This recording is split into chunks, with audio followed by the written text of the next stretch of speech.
way we start our day, of course, influences the rest of our day, which means that the first hour of our morning can really have an impact on the rest of our lives.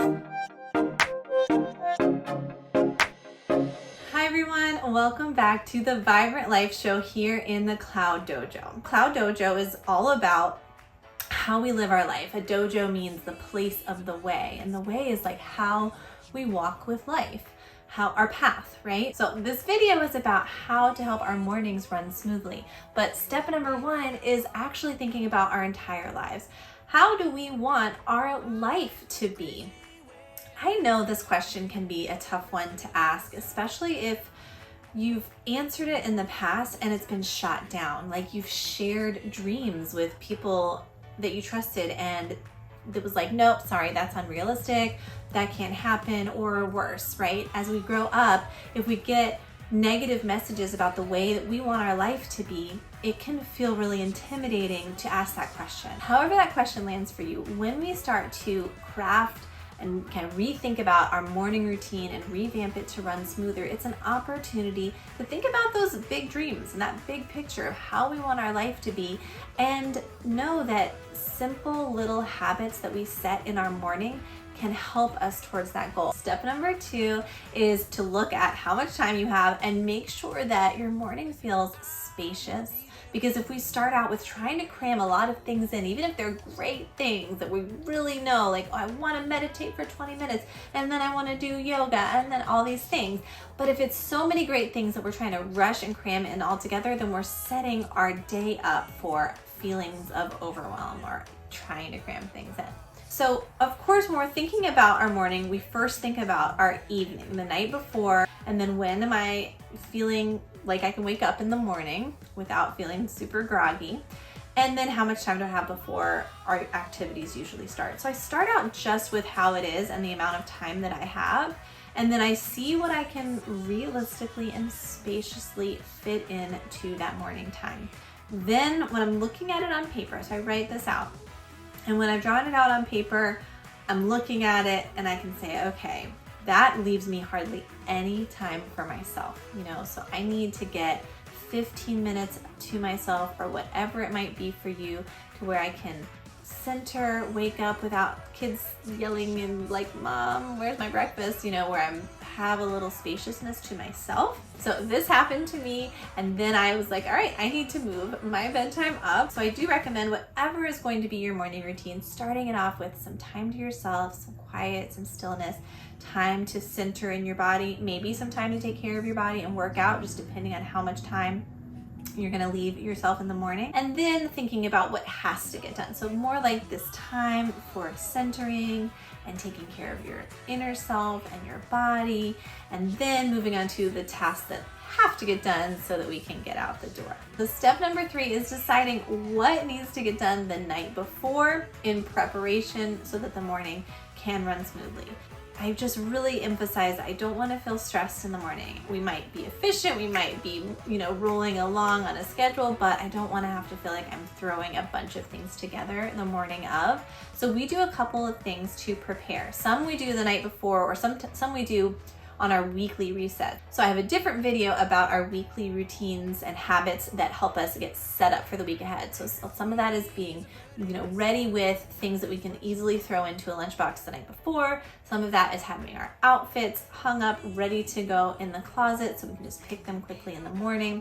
So whatever that is for you, make sure that you're prepping things the night before and that's just on a list. So for us, that is packing the lunchbox, making smoothies and putting our drinks in the fridge all ready to go for the morning, and also having our clothes ready. That's already done at the start of the week. And then packing the backpack. So we pack the backpacks, make sure that socks are easy to find and the shoes are right by the door and the jackets are right by the door. So we make sure all of that is set actually before we sit down and have dinner, so that in the morning everything can run smoothly. So step number four is how to incorporate those new routines. For me, this is the hardest part. I do really well for like a week, and then I just fall off the bandwagon and I have to pick it back up. And I think that's just part of my natural process. I just know it's gonna take like a couple of months until I remember. But some things that help me remember the new routine and get in the habit are one, just writing it out, having some type of chart sometimes, and this actually really does help if I make it a fun, beautiful chart. This helps for my kids too. So I'll show you one that I've just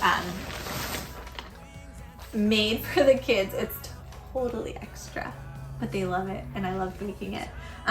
You definitely don't have to do this. They have like pre-made ones from like Melissa and Doug, or you can get, you know, like a pocket routine like they have in preschools. I've seen these a lot where you slide like the card in of the time and the activity. But this, I just made this in Canva. These are just some really cool magnets that I found on Amazon. They have these mandala ones, they have them in tree patterns, and they're so pretty. And you want to make sure you get a magnet that can easily slide if you're doing a magnetic board. So I will link below. This is just a magnetic board that I found on Amazon. It's also a chalkboard. And what I did is I put our routine charts, whatever part of the house they're using them. So this is what we do upstairs in the morning, and I've got a different one for their chores, a few things they do every morning. That's downstairs because they're downstairs when they do those. Feeding the chickens and like emptying the dishwasher. The kids do that together every morning. Basically, it just goes through their day. Come to this side. So yeah, basically it just goes through their morning, you know, get up in the morning and kind of have like some prayer and songs together. They get dressed and then they have had so much fun putting the little magnet on when they're done. So this helps, obviously, I mean, they basically know most of the pieces of this routine, but this is for me trying to get them to do it without me reminding them, just being independent about what they're doing. And like, you know, sometimes the older one would still forget her sunscreen or forget to clean up after herself, or take things downstairs from upstairs as part of the cleaning. So this is just a way for learning a new routine and new habit. And of course, this changes periodically as our needs grow, as our routines grow, or as they get more familiar with something. I might not have to do every little step like that. Back over to this side, I just wanted to share something that really does help our morning run more smoothly. So this is a really nice chart that I will link below if I can find where I got it from. But basically, you just take a magnet and put it at whatever the low is. If you're in the mountains like me, you understand why we have to have two magnets. So the low could be like here, and the high might be here some days. And then it kind of helps them decide what to wear.